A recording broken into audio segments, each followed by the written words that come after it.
Well, thank you, Andy. It happens I did just become a grandfather last March, a year ago March, and it's delightful. But that's being a real grandfather. Otherwise, I prefer to be thought of more in the fatherly role. But anyway, look, I'm delighted to see so many people involved with apprenticeship. It's fantastic, really fantastic. But one of the things about getting older is that you don't have to study history. You just remember things that happen. And I'm unfortunately or fortunately old enough to remember a prior enthusiasm about youth apprenticeship, with governors going to Germany and Switzerland all over the place in the late 1980s, early 1990s.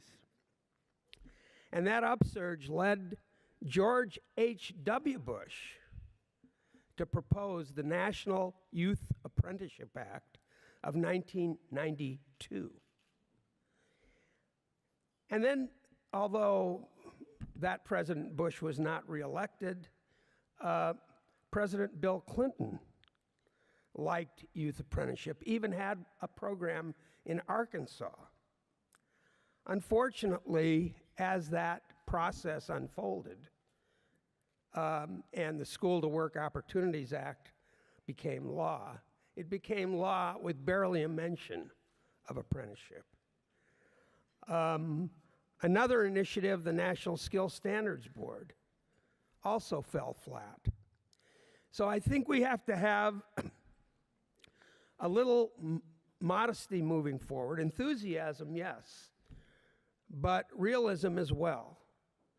And we have to be aware of the challenges that we face going forward. Some time ago, I might have only had one or two tables helping me with this challenge, but now we have this whole group here, and it's fantastic. So the first thing is we need a vision. What is that vision?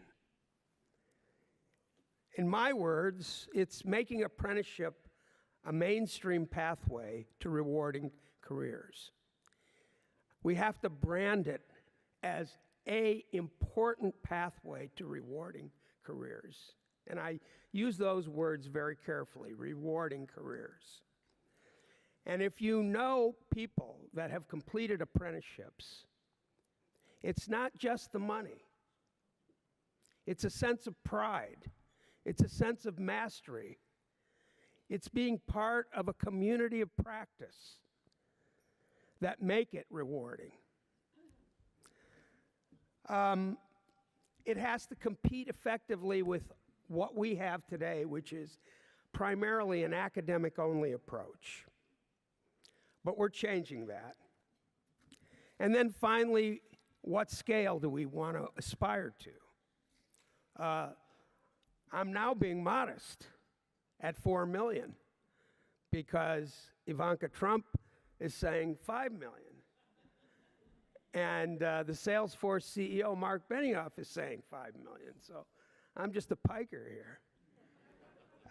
But 4 million, we would have 4 million if we had the average, not of Switzerland and Germany, but of Australia, Canada, and England, 3 Anglo countries that are market-oriented and don't have this supposed Germanic culture of guilds that you need.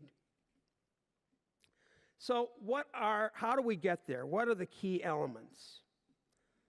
Well, if we look at the key elements from the past and from current successful countries, we find a few key characteristics.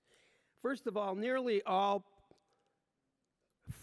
have government funding, at least in part, for the academic instruction linked to apprenticeship. Second, they all have a kind of branding and way of marketing the program. Third, they all have some oversight beyond the level of the firm. We have some of that in our union programs, but not very much outside that. All cover a wide range of occupations, all have flexibility, and the occupational categories are far broader than our own. We have a system that is probably no higher than 1/10, maybe 1/15 of the German system, of the Swiss system, relative to our workforce. We have 600 and some occupations with apprentices, and then another number of occupations that have been registered that don't actually have any apprentices in them. And they have 350 in Germany and 230 in Switzerland, covering a much broader range of occupations. And why is that? Because they have a broader definition that allows for greater mobility and an ability to go on to different adaptability. So what do we need? What elements are necessary for a sustainable system at scale? That's what we want, a sustainable system at scale. So first, we need a kind of effective branding. And that comes from the bully pulpit, from governors, from the president, from Secretary of Labor, who Secretary Perez did his efforts in that respect. So we need an effective branding. But at the same time that that's going forward, we need people on the ground so that when a company sees a video about apprenticeship, or hears the president talk about apprenticeship, or their governor talk about apprenticeship, they have a number to call, and somebody actually answers the phone and knows what they're doing. So we need that to go together. And that's what I call a retail marketing approach, and to reach out to individual companies along the lines that South Carolina has proved so effectively, but also England and Australia have proved effective at. We need a program to develop occupational standards and to maintain those standards, and to have, so that we don't have a situation where you have to go to 22 states. But instead we have what I would call safe harbor occupational frameworks that if you follow those frameworks, you're immediately registered. Okay, there's one point you agree with. That's good. And that involves with making apprenticeships easy to create. Funding off-job classes, I've talked about that. We need counseling. We need a much greater emphasis on counseling so people know what they're getting into, trying things out, and so on. I think we probably need a certification body to issue credentials. The Office of Apprenticeship does that now to some extent, but we need perhaps to up that prestige of that organization. And we need a system for training trainers and certifying that the trainers know what they're doing. So those are the elements, but how do we get there? What kind of incremental steps can we take to get there? So we've already talked about streamlining the registration process with the safe harbor standards.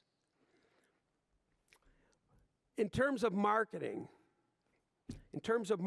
we need a lot of effort there. We need to experiment with different incentive systems. It's all fine to have lots of companies sitting around a table and saying how they're going to collaborate, but it's no substitute for each one of those companies making the individual decision to hire 5, 10, 20, 50 apprentices.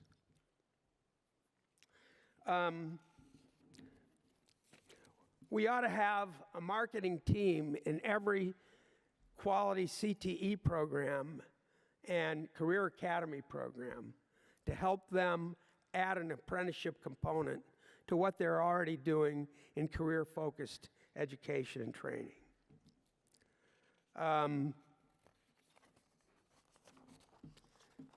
And we need to, again, build this brand. So I think that expansion at low cost is quite feasible. Remember, we spend now about $34 billion on Pell Grants alone. Much of that money goes for people learning in career-focused programs, and the dropout rates are extraordinarily high. The completion rates are extraordinarily low. In fact, someone said, why apprenticeship now? And the answer that someone else gave, and I agree with, is, well, because everything else didn't work. But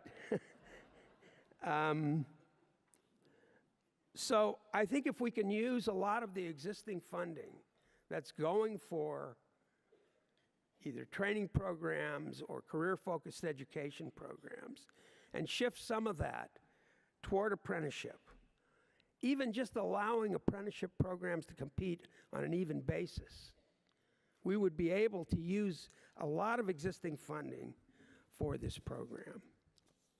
So I just want to close with what we ultimately want, which is what does success really mean? It's not apprenticeship alone. Apprenticeship is a means to an end, which is good quality careers, a thriving economy, people that are proud of what they do, people who feel that they have a stake in the country. And I think that what it will mean, and I've studied income inequality, I think it will mean directly a society with less income inequality, less need for government transfers, a society with more workers achieving occupational mastery, high productivity, and pride. I think it will improve the business climate, make America a lot more competitive, and it will greatly reduce the frustration a lot of our young people see as they transition from school to careers. So you're on the right road. Let's keep it moving, and thank you very much.